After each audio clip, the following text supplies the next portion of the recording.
Good morning, Wham Fam, and welcome to episode 12 of Wine About Movies. This week we're going to be whining about a little film called The Maltese Falcon.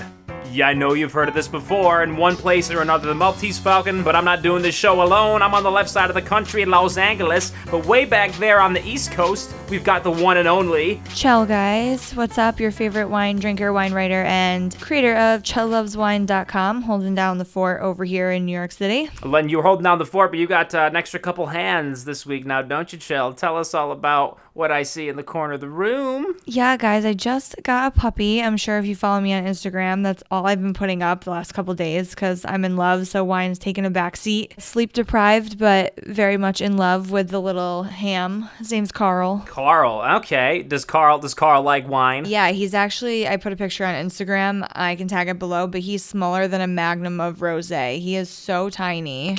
Like, do you see this? Look how tiny he is. Hashtag puppy points. Yep. That's great. What's the breed? He's a Boston Terrier. He's a Boston Terrier in New York. Tearing it up. The Boston tearing it up in New York. He is. Well, beautiful. Well, making New York his home. Well, good. Well, I'm glad that you've got a fun little fuzzball running around in the house. We're usually doing the new movies on this podcast, but we're kicking it old school, very old school for this one. The Maltese Falcon, some would say, is a classic. It is from 1941. Chel, when was the last time you watched a movie this old? Honestly, as soon as we turned it on, I was like, man, I haven't watched a black and white movie since like film class in high school or college. Like, it has been a long time. At least there was sound. There was. I mean, maybe I could have watched something like this with my mom. My mom loves those like old black and white movies, very like her era. I mean, this is even before my mom's era, so. Oh, this is grandparents' era. It was old, but I'm actually impressed on how like good the quality of the film was for being filmed 80 years ago, 70 years ago. And they don't all hold up quite like that, just from like a visual standpoint. I mean, the film has been restored and cared for. It is one of the most highly regarded films, a classic of all time. So they've done their best to keep it in good shape. And now you can watch this thing on YouTube for like $2.99. Well, $3.99 if you want it in HD, whatever their version of like HD is. Yeah. A bigger square. I ended up renting it in HD, so I paid my $3.99, but they had it on like Amazon, YouTube, Hulu, like it was everywhere you could have watched it. So I watched it on Amazon. Ah, well, there you go. You know what else you can watch on Amazon nowadays? What? The Essentials. Oh, can you? You can. The Essentials is on Amazon. Yeah. Shut up. Please go on, check it out. Give it 10 stars. There are haters out there dropping single stars. I'll go give you 10 stars. Appreciate it, Chels. I got you. I didn't know you were on Amazon. I'm on the Amazon. They changed the cover to make it more clickbaity. I hate the cover. It's just a dude pulling a gun out of like his jacket vest. I guess it sells. And they use the Fast and the Furious font. So it looks cooler than it is. Oh, I can like just imagine what this looks like in my head. That's sales, that's marketing. It's not a thing that they had to worry about back in the day. I mean, a lot of those old school movie posters looked the same back then, just sort of like... In fact, they really haven't changed all that much. They were illustrated back then. But yeah, this is an oldie. And what's crazy is that movies would come out in theaters way back then, but there was no home release. So it would come out in a theater, and then you wouldn't be able to see it again unless it got released in the theater again a few years later. And eventually they started running things on television, but it's like you miss it once and it's gone for a while. That's kind of crazy to think about, that you can't just, like, we have everything at our fingertips right now. Mm-hmm. Like, if I didn't want to see a movie, or if I didn't see it in theaters, I can see it when it comes out on a DVD, or like you could do anything to catch the movie. I never thought of that yeah, you had to go to the theater, probably like a drive-in, right? Mm-hmm. And if that probably was a drive-in too, wasn't it? Well, no, I think they had some, typical like theaters as we're used to them now, but drive-ins, I think they were more prevalent back in the day, but they had regular theaters too. I bet you it was like a whole like showing to go to a theater. Like, I bet you it was like a nice night out. You got like dressed up and like made a whole night out of it. Now I go in like my sweatpants, not showered for 3 days, and like that's how I go to the movies. So. Sneaking in a bottle of wine. Yeah. Well, we got tell us about the bottle this week. I got the idea to do this movie because I don't know how you said this, but a few episodes back, you mentioned Yeah, I was at a Super Bowl party, and this is what I was drinking at a Super Bowl party. Oh, well, there you go. Super Bowl, Tom Brady, number 12. This is the 12th episode. One of the greatest movies of all time, greatest quarterbacks of all time. Correlation beautiful. Debatable. Well, what do we got? Yeah, so we're drinking a Montefalco today. So, like, Montefalco. It's super Italian. It's mine's Montefalco Sagrantino. That's like the full grape name. So Montefalco, I thought you said Maltese Falcon, and like 5 episodes back, my jaw dropped. I was like, Chel, you dabble in the classics? No way. No, yeah, so we did this strictly based on name, but I think it kind of works too because this wine is super yummy. It's like a bolder red, but it's still kind of smooth, and it kind of reminded me of Sam, our main character here. Oh, it is too. This is nice. It's got a nice fruit. It's kind of smooth, but it does have some structure. It's like a really nicely rounded wine. It's like really good. I enjoy Montefalco's, but it kind of reminds me Sam of Spade. our dude Sam. I think the wine fits him. I think that maybe he would be drinking a Montefalco. This is an Italian red wine. Italy has like a bajillion different grape varietals indigenous to Italy, so this is one of them. I'm drinking the Col Patrone, which I actually got from my friend E, who works for VS Wine in New York City. What's up, he gave E? me, so it's Italian wine distributor, and he's like, you gotta try this one. It's really good. It's only like $25, which is a little over my price range usually, but I like to keep things under 20. But this wine was totally worth it, and it was really good. I'm drinking a 2006, so that's still really good. Whoa, yeah, I got a 2010. That's nice. My wine is 12 years old, but it was still only $25 because it's like an easy to make Italian wine, and it was really, really good. I enjoyed that a lot. I also have a Coppertron 2010. Oh.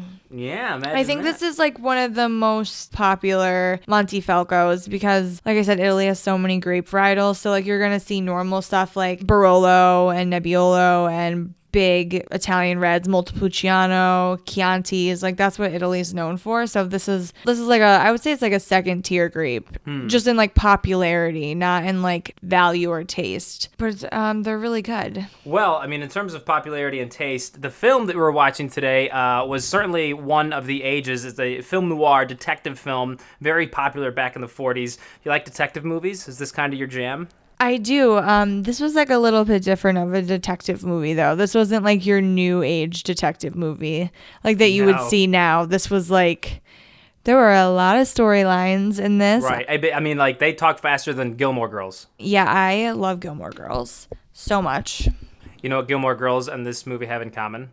What? I'm not going to tell you just yet. It's trivia. I'm gonna let it marinate. I'm gonna let you think about it for a second. You probably have no idea, and there's absolutely no chance of you guessing it. But I don't want to spoil the cool piece of trivia that I was planning to say a little bit later. So, do you like gangster movies? This is kind of a gangster detective movie. I don't think I've watched a lot of them though. I haven't watched a lot of like. You're probably gonna laugh at me right now, but I've never watched any of the Godfather movies or like anything like that. I was in the wine vault digging this one out the other day, and I thought I saw something that reminded me of The Godfather, and I was like, oh, Chelsea's probably seen that. We can reminisce on this. You've never seen The Godfather? No, I haven't watched like a lot of those movies. Like, I never watched... That's about as Italian as you get. I know. I'm gonna make him an offer to camera reviews. I've never watched any of them. I feel like I probably should because they're classics. But like I say, the last like gangster movie I watched was like, oh my God, I can't remember the name of it.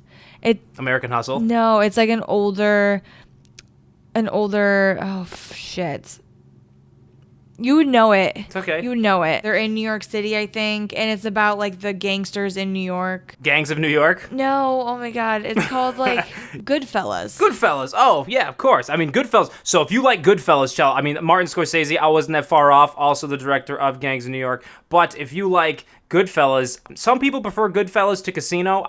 What's one of the few DVDs that I have here with me in Los Angeles. I don't have a DVD player or a television in my room, but I have it anyway. It reminds me of great storytelling. My favorite gangster movie, Martin Scorsese, is Casino. Have you seen Casino? No. You like casinos, right? You like gambling and cards and Yeah. all that fun stuff? All right, so you got to see Casino because it's basically Goodfellas in a casino. I like it. So is it like an Yes. is it like an Ocean's 11 meets Goodfellas? That is a perfect sumupance of what it is. And it's Pesci, it's De Niro back in the 70s when the gangs ran Vegas. I love it. It's great. It's this big, epic 3-hour like gangster masterpiece. So I would wholly recommend it. Done. I will add it to my list. I guess I need to brush up on like my classics because I haven't seen a lot of them. Like a lot of stuff that everybody's seen. People like quote it at parties and stuff, and I'm like, yeah, ha ha ha. And then I'm like, I never saw that movie. You know, it's okay because like up until about 3 months ago when we started the Wine About Movies podcast, people would be like, have you ever had a Pinot Grigio or a Cabernet Sauvignon? And I would have no clue what's going on. And now I'm still brushing up, but You've come lengths. Yes, I've made great strides in the Yes. world of wine. Now, I mean, if you want to talk about going back and watching the classics, though, there are many out there. This is, I don't want to say it's numero uno, but it's pretty darn close. And the thing is, it's easy to have overlooked something like this because maybe you thought it looked like a lot of the other films that came out in the era, because back in the early era of studio cinema, all the different studios had favorite genres of movies that they liked to do. Like Universal made a lot of monster movies, Warner Brothers Studios made a lot of gangster movies because they wanted to make films that educated, entertained, and enlightened. Yes. The message was that crime doesn't pay. Like nowadays, you get Ocean's 11 and all these movies, and the crooks are sort of the good guys. Back in the day, though, that didn't happen. And the wildest thing about it is that, nowadays you take a look at these gangster movies, or any movie for that matter, and there's, have you ever seen any gunfire? Most of the time, all those muzzle flares and things like that, they're added in post, as they call it. They just put them in during the editing. Like 20, 30 years ago, they would use blanks, but even those can be kind of dangerous. And the craziest thing, though, is like the biggest difference between now and then, like back in the 30s and the 40s, when they were making all of these gangster movies, there were no such thing as blank bullets. So the only way they could get the muzzle flare on screen, the producers would actually hire sharpshooters to play the roles of the gangsters to shoot live ammunition in the direction of the camera. That is terrifying. It is terrifying. Oh my God. Mm-hmm. So there's a term in the industry nowadays called hitting your mark, and it's a little piece of tape on the ground. The camera can't see it, but the actor has to hit their mark when they say their line, so they're in the right focus for the camera. Now, if they don't hit their mark, they're probably not going to be in the right lighting either. They'll do the shot over, no big deal. But back in the day, like if you didn't hit your mark in the gangster movies, you might have been the mark. Did anybody ever die filming a gangster movie? I do not have any offhand accounts I can recall, and I'm not saying there was necessarily bullets whizzing past Humphrey Bogart's head, but it was the real deal. Anything for the picture. That was the old Warner Brothers motto, and that really embodied it better than anything else. Oh, well, I like it. It was a good movie. Our lady Bridget here, O'Shaughnessy. Mm-hmm, the femme fatale. Yes, she ends up being the bad guy. So what'd you think about that? Were you rooting for her? I mean, she was being very dramatic. She was like super annoying to me. Playing this like damsel in distress act, but like low key knew what she was doing the whole time. And I thought it was super savage that at the end, Sam Spade, who's played by Humphrey Bogart, was like, nah, sorry, lady, like you killed my partner, you're going to jail. Like, I'll wait for you, but like, bye, I'm still turning you in. And I was like, yes. Like, I usually root for the female in films, but he was like, you played me. Like, everybody tried to play me in this movie, and I still came out on top. Yep. And like, sorry. You have to consider his personality for the era. Times very different. Gender roles were very disproportionate. I thought you were going to like ream this one. Like Me Too would have had a field day with this movie. No, they would have, but it was filmed in like 1940. And like, I swear every single male actor in like that time frame sounds exactly the same. I don't know if it's just like everybody sounds the same. The women are always like, oh my God, Sam. Like their voice is like whispery and delicate, and like, even when she's like upset, it's like 17 octaves higher and it's still like a whisper. They're all, I don't know. There was one line too where she went to like push somebody and the two other policemen were like, that's not how you need to act. Like you're a lady or whatever. And I was like, okay. Right. Okay. And that's kind of what made Marilyn Monroe distinct. Like, yeah, because all of these women have those like delicate, fragile voices like, hi, my name is Chelsea. I need your help. Can you please help me? And it just was like, I've watched some old movies with my mom, so I was almost expecting it. Like, I think it would have like thrown me off for the period, like the time period that it was in, if she was like, hey, Bridget, right, can you help me? I would have been like... Times they are changing, too. I mean, like, 60 years from now, is it going to be like... I thought about, like, writing a spoof of this. I got a cool movie for, like, it's basically a juxtaposition, or it's like a flip on this movie, and it's like all the women, like, just imagine the roles totally reversed, and then just some pretty boy sitting in the back just, like, being shunned and, like... I don't know. I could see it happening. I'm sure there's a movie already like that out. So did you like the style of the cadence at which they speak? Because we referenced Casino. That's even kind of an older movie, too. But there was a new movie called Brick that came out, directed Rian Johnson, writer to the guy that did Star Wars 8. This is the movie that got him Star Wars. So he did a movie called Brick. It stars Joseph Gordon-Levitt. It's a high school movie written like a film noir gangster movie, and they speak like that, too. So if you like the gangster era, want to see it in color and with some younger faces, you should check out Brick. And then he got to do Looper, and then he did Star Wars. Interesting. Mm-hmm. The way that they spoke, like their lingo. Yeah. Like, there were just some lines that were said, and I had to pause the movie, and I was like, what the frig did he just say? It's like that old school lingo, and he's like, you're gonna get the cards. I don't even remember some of the stuff they were saying, but it was just so old school that I was like, I don't even know what those slang terms mean. Like, I'm sure now in 2018 they'd be like, what does AF mean and what does fleek mean? Like, I'm sure they would still be like, what does that mean? But I had no clue some of the stuff they were even saying. Well, they dropped a pretty old school acronym on us. Do you remember when Sam was on the phone in the hotel and he says, you better get over here, PDQ? Yeah, I don't even know what that means. I think it's pretty damn quick. Oh. So you should text someone like, hey, someone, get over here, PDQ, and see if they know what it means. Like, bring back PDQ. Make it hip again. Hashtag bring back PDQ. Yes. You kind of did that voice good. Like, that's what they all sound like in the movies. Gotta come up here. So yeah, that's the thing. They know the script so well. It's like, I don't know what they sort of talk out of the side of the mouth like that. And it's like, it's one of those things that's kind of hard to spitball. Yeah, from like the back of the throat too, I feel like. It's not like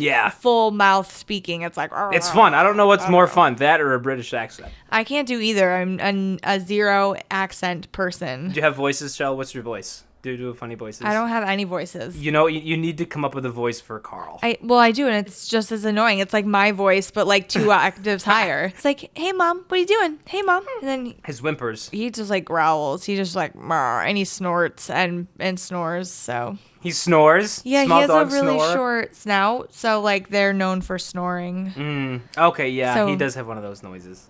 It's cute though, except when it's in the middle of the night, but that's fine. I got a little confused in the beginning of the movie. Was Sam having an affair with Miles's wife? Yeah, I didn't necessarily catch that early on either. And then all of a sudden they're talking like, what? And it didn't really, did that culminate in anything? Whatever happened to the wife? No. At first they made it seem like she was the killer because the secretary of Sam went over to her house to let her know that Miles had been killed. And the secretary was like, she acted like she was sleeping and woke up out of bed, but she had like ruffled the sheets and like all of her clothes were still warm. Like, I knew that she wasn't home. So they thought maybe she had done it because she didn't like him and she wanted to be with Sam. I wondered that too. I saw the movie a long time ago. I forgot how it ended. I thought there was going to be 2 Maltese Falcons because spoiler alert, you've had like 77 years to see this movie. If you haven't seen it by now, sorry. They talk about the backstory of this Maltese Falcon. Okay, so the MacGuffin of the story is there's a statuette of a bird that's supposedly been covered in lead because back in the mid-16th century, there was an owl that was, this falcon rather, that was carved out of like gold and jewels, and it was being gifted to the King of Spain, and then some smugglers or pirates did something with it, and they covered it in lead to help hide the real wealth, the immeasurable wealth of this bird. It's one of the oldest MacGuffins in film history, actually. Chelsea, have you heard this term before? MacGuffin. I have no clue what that is. So a MacGuffin is like a plot device that's used in a movie. It's kind of like that unattainable goal or that object that everyone in the movie is just trying to get, and they'll do whatever, at whatever cost they will sacrifice themselves or others to try to get it. Like adventure movies always have it. New ones like National Treasure, the MacGuffin, like Declaration of Independence is the MacGuffin in that. Is it like the Sorcerer's Stone in Harry Potter? Yep, that's a good one. The notion of MacGuffins was an idea that was popularized in serial comics, and Hitchcock ran wild with them in the 40s too. I was going to say Indiana Jones, like the Holy Grail and the Ark. Yeah. And what's wild is that in real life, the story of the Maltese Falcon is almost as kind of wild as it is in the movie, because supposedly the real one was sold to Steve Wynn, the owner of the Wynn Casino in Vegas, but then there's like duplicates of it, and there's a lot of fun history about the actual prop that was used in the movie itself. Let's take a quick minute though to hear from our sponsor. Check it out, guys. I recently got a new pair of headphones from Studio. I picked up the Regent, which is an awesome on-ear headphone that has 24 plus hours of battery life, a whole day of battery, and it connects to absolutely any Bluetooth device out there and has an awesome set of interchangeable caps to personalize them to your own kind of style. And for being a Wham listener, you get 15% off your own set of headphones by using the code WHINEABOUTMOVIES at checkout at studio.com. Is the Maltese Falcon like an actual real thing though? Like, was this actual falcon gifted to King Charles and never made it there? Like, is this a real thing or is this made up? To my knowledge, it is entirely made up. Okay, because they put that little like blip in the beginning, like this is what the backstory is, so I didn't know if it was based on a true story. And it's interesting that you mentioned that. Yeah, like those title cards that give all that exposition, and sometimes they even do it with the newspapers, and that's kind of cheesy. But do you like that? Like, that's a very different trend. I mean, Star Wars kind of does it. They give you like a whole chapter of a book to read, but I mean, do you like that opening title card exposition sort of thing? Because what I've been reaming on these movies for the last few weeks is just that the dialogue is just so redundant, and they're telling us crap to remind us. But like at the beginning, boom, they hit you with it, and they don't really waste much time talking about it until like the second half of the movie. Not that this is a perfect script, but what did you think of that? I thought it was like having like a little backstory, but then literally the whole first third of the movie, they didn't even touch on it at all. So it was like kind of confusing. I was like, where is this story going? Because you told me that there's this missing falcon that's encrusted in jewels, and then for the first 40 minutes of the movie, we haven't even touched on it, and we don't even know like what's happening. So it was kind of like, what was the point of that? Where's this movie going? Like, it set an expectation for me that this is what the movie was going to be about, and then I wasn't getting that. So I was kind of like I kind of thought that too. Yeah, like I was thinking like, hey, I mean, the movie's a minute 40, and I actually checked my watch like 40 minutes in, and I was like, if this movie was made nowadays, it probably would have been about 20 minutes shorter. Yeah. And I think they would have had the real MacGuffin would have showed up at the end too. Yeah, I was disappointed on that they found their black falcon and it was a fraud, and then they were just like, okay, well, we're gonna go to Singapore or Japan or Indonesia, wherever they were headed off to try to find the real one, and nothing. Yeah, I was like, I just watched 140 minutes or however long it was. Yeah, and I was like, and then you're gonna just not find the real one? What's unfortunate, or not, however you want to look at it, because it's a timeless classic, is that, you know, the movie was nominated for 3 Academy Awards, and then there was a planning for, I think it's a horrible title. I think it's like The Continued Adventures of the Maltese Falcon. There was a sequel planned, but the director, John Huston, and I think it was, he actually wrote the original, he adapted the screenplay from a comic from a novel in the 30s, which was also adapted from a comic in the late 20s. His schedule, like, this was his first big movie, and the director blew up, and then he wasn't available to do the sequel, so they never actually did do the sequel. I mean, they probably would have gone to Singapore and Yeah, this one thing says in the ill-advised 1975 sequel, The Blackbird. Yes, I heard that, and I think there was some publicity stunt in Hollywood to promote the movie. Like, they had the Maltese Falcon on display, and they staged like a thievery of it or something like that. It's Hollywood, man. Well, you're in New York. This town's it's all a play. Ironically, yeah, because New York's all plays. It's all about the press. I'm tapping back into the Col Patron. I'm loving these reds. My favorite's still probably the old Petite Syrah. Yeah, you like the big ones. No, this one is really good. I actually drank the whole bottle of mine that I had on the Super Bowl. I drank the whole thing like in one setting because I thought it was really, really nice. Oh, sorry. Chel's tired. The dog's keeping her up late. Oh, quick yawn. Give it up for Chel. We're recording this at 11 o'clock East Coast time. She's had a long day. She's got a new baby dog. I know. I've been up since 6, which is like early for me. This wine's going to put you right to sleep. Like you're not even going to finish the podcast. And I don't drink caffeine, so I'm just like... You know what I gotta say? You inspired the heck out of me 3 weeks ago. You said that, like, there's a coffee machine at work, and, yeah, I a couple Colombians, a couple French roasts here and there, but you said that, and I went cold turkey, no coffee, during the week at work. I've been doing green tea for 3 weeks, but last night I went to bed at like 3, and I needed to be up at like 7, so I had a cup of coffee today, but Chel, you said it on the show, I went 3 weeks, no coffee at work, so... That is so impressive. I'm so proud of you. And the thing is, it wasn't like, oh my gosh, I'm like nicking. Like, I've never been addicted to cigarettes or Oreos or anything like that. So, like, I've never truly had to suffer the pains of addiction. But I get coffee pretty quick. And, like, I see some people, though, that can't. And it's just like, if the coffee machine, I had a coworker at a former job, and the coffee machine broke, and, like,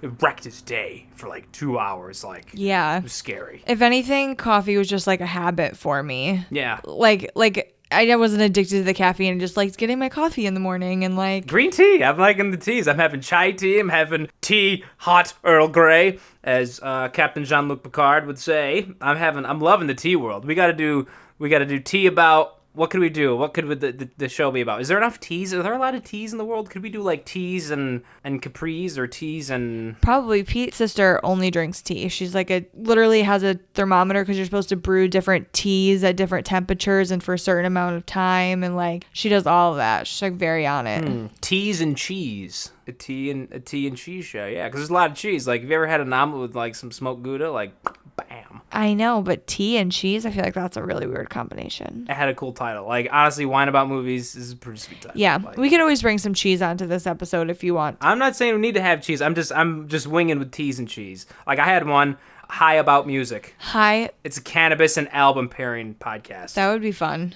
It would be. I don't know if we're the I don't know if we're the best. Yeah, I would say, I don't know voices if I for would. it, but did you like his judo chop? Did you see that when Sam Spade judo chopped the guy toward the end? Oh, yeah. The end was like wild. Everything just kind of was like all over the place. There were. Because they were talking so much, yeah. I wonder if that was the equivalence of a shootout back in the day. Like, they would just have a talk-off. Like, There was Bogart's so is much like- talking. Like, between the fat guy and like his little assistant and like Joel Cairo and Sam and, you know, Bridget, there was just like so much going on. And all of them were like somehow connected. It was just like a lot. And they were all pretty chill for, like, this artifact that was supposedly worth $1 million. Like, if you convert that, like, $1 million in 1941 is basically $17 billion today. Yeah, that's a lot. That's a lot of money. Like, there's $17 billion. It's right here wrapped up in the newspapers. Did you notice it? Like, the first time, I thought it was going to be a switcheroo. And that, because when the first time they got the package, the newspapers weren't cut up. And then later on, you saw it a scene later, the newspapers had been all stripped. I was like, oh, dude, they totally switched it out. And when he carved it, I was like, oh, of course it's a fake. But then there was no real one. I really thought there was going to be, like,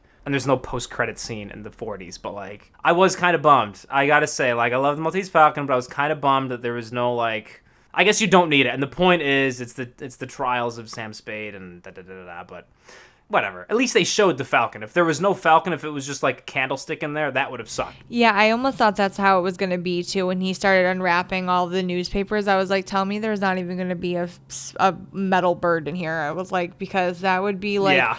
The ultimate thing, but it was a fake bird. I also think that I might have been hallucinating, but I think on the newspaper, the like newspaper was like Chinese or Japanese writing on it. It wasn't like American newspaper. Was there? I will go back. I'm actually studying Chinese. I've been studying Really? Mandarin for a few months now. Yes. Why? Because as of last year, there are more movie theaters in China than there are in the U.S. Really? That's interesting. Yes. I knew Yes, that like a lot of mhm. Chinese people are investing in movies now, and that's why they're adding like the last Transformers movie was like based in China. They're keeping their Chinese investors happy. And there's an alternate cut to Iron Man 3 where, like, a lot of Act 2, I actually haven't seen Iron Man 3 because... I love it. I love all the Iron Man. I heard it was great, yeah. Well, there's a Chinese character, right? Probably minimally featured. I think so. Well, he's a much bigger part in the version of the film that was released in China. Interesting. Yeah, and what's even crazier is that, like, the Chinese, they only allow, like, less than 40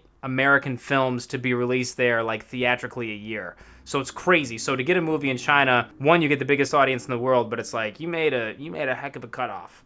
And the movies that score in China, like, I think Fast and Furious beat Star Wars in the global box office because of China. Yeah. I don't know if it was just the opening weekend, or Star Wars 7, I'm sorry, and it might have been the opening weekend. Interesting. Whatever. Point is, China is huge. Yeah, so I'm studying Mandarin so I can be like the next Jackie Chan in the East. I gotta learn martial arts.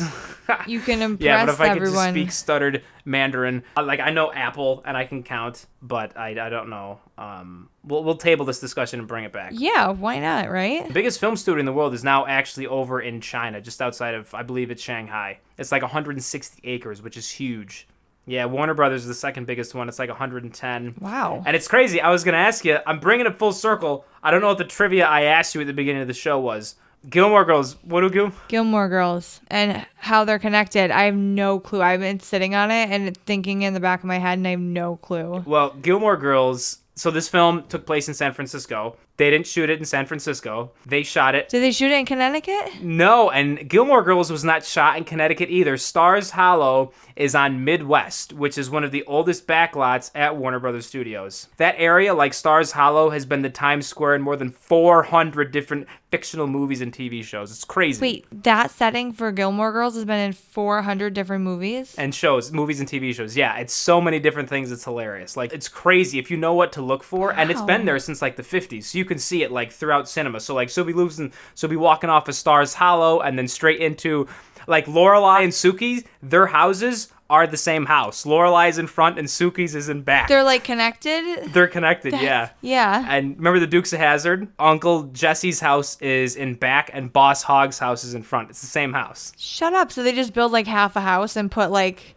Uh-huh. That's wild. And actually, in that area in particular, a lot of the houses have 4 entrances because, like, on movies and TV, you never see, like, the sides of a house. You just see the front. So there's, like, 4 fronts to a house. Yeah, the front. It's crazy. And so they shot some of where Lorelai and Luke met for the first time is right across the street from where Sam Spade exits his office and walks down the street, and that's where Willem sees him for the first time. That's wild. Which is New York Street. They shot San Francisco on New York Street, which is in Los Angeles at WB. The more you know, and the more you can see it, like, oh, that's New York Street, and you wouldn't recognize it because the art direction's insane. That's crazy. Interesting. I never would have guessed that, though. I almost thought it had something to do with, like, where it was filmed, but then silly me was like, oh, this film was based in San Francisco, and Stars Hollow is based in Connecticut. Like, that's not it. No idea, yeah. And it's a lot of people listen to this podcast, they think we're in the same room. Like, hey, welcome to the podcast. Da-da-da. We not. Imagination,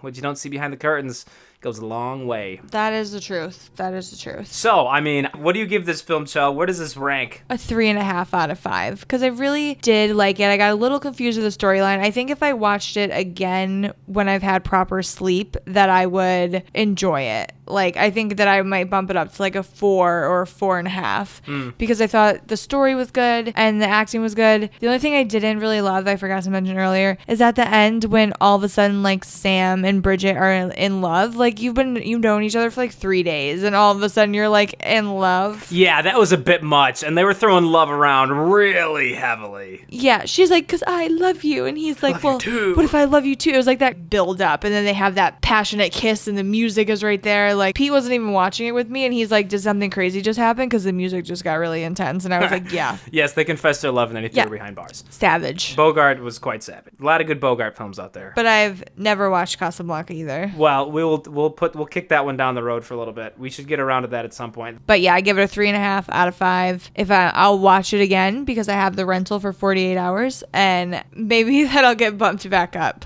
What did you think of the wine? Give you the wine a rating, and I give the wine a 4.5 out of 5. I think it's great. I'm going 4 out of 5 grapes. Only because I don't feel qualified to hand out anything higher than a 4 yet. I am still a neophyte. I'm a young Padawan in the wine world. Well, I mean, it's your personal preference. Like, if you think it's great, like, you can give it a 5 out of 5. Like, just because like a sommelier or like a wine critic might be like, oh, this is not great, whatever. I'm like, I don't believe in people's other opinion. Like, if I think it's great, I think it's great. Like, and I do enjoy it. I gave mine a 4.5 out of 5. Oh God, let's go. I'll go 4 for the sake of variation in the voting. You can't get even great. Oh, you're gonna love it. Well, mine was a 2010 and yours was a 20. Mine was a 2006. Yes, and yours I would was have a loved. I'm gonna cork it. I'll age it for 4 years. We'll come back on the 120th episode. Yeah, you'll have a bunch of vinegar in that bottle. Yes. Oh, we opened a bunch with my girlfriend. We opened a bunch of wine bottles at her parents' place over Thanksgiving. They were in the middle of moving. I guess they'd moved from one place to another. They had a lot of wines, in cold storage. There were a bunch of reds. I don't know if it was cold, but it was, temperate controlled. And I guess power went out on the fridge when they were moving. So then we opened these wines, like some were from like the 90s. They were very much old, and like 12 wines had gone bad because the temperature on the cooler or the power went out, and can ruin them. Yes, it was tragic. It was a lot of vinegar. Major bummer. Yep. Yeah. But by the way, Chel, this may intrigue you. I'm going on a little wine venture myself this coming weekend. Where are you headed? Is it Modessa? It's Northern California. You don't even know where you're going? No, I'm sorry. Hang on. I don't know this wine world. The point is, I'm going up into wine country in the middle of California myself this weekend. I'm going to try to get some drone shots over the vineyards. That would be cool. Yes. I'm hoping it's going to be rolling hills of just color. Yeah. It'll probably be really, really beautiful. I know, I'm so jealous because we're supposed to get hit with like a massive nor'easter on Wednesday. And that's like our 4th one in 2 weeks. And like you're in wine country enjoying yourself, and I'm going to be sitting here in slushy snow shit drinking wine out of a bottle. I'm going camping up in Yosemite. It will be 30 at some point. Well, you know what a nor'easter is like back home, and they're miserable. That's why I'm now a Soirwester. Yeah, well, I don't know when Groundhog's Day is, because right now it already happened, Brendan. Did it? It already happened. And Pennsatucky Chuck, or whatever the frig his name is, said that there's another 6 weeks of winter, which we're definitely having. So. It sounds like it, yeah. Those groundhogs, they got it down. They're the worst. All right. Well, we got some more movies coming up. I don't know if it's going to be a classic next week. Did you see Tomb Raider yet? No. Puppy put me back a little bit, but I'm planning on going to see it this week because I think that would be a great movie. Yeah. I love Alicia Vikander, so I think this would be a fun movie. Tomb Raider, I was a big fan of the games back in the day. Find out what we think next week, folks. Yes. Wine About Movies. But in the meantime... Yes, guys, give us a 5-star review. Make sure you leave a little comment on what you think of our podcast, and you can find us on Instagram. I'm at Chel Loves Wine. Brendan is at Bagel Video, and you can find Wine About Movies at Wine About Movies on Instagram. Good stuff coming at you every week. Fun stuff. Pop a bottle. We'll see you guys soon. Take care, everybody. Bye. See ya.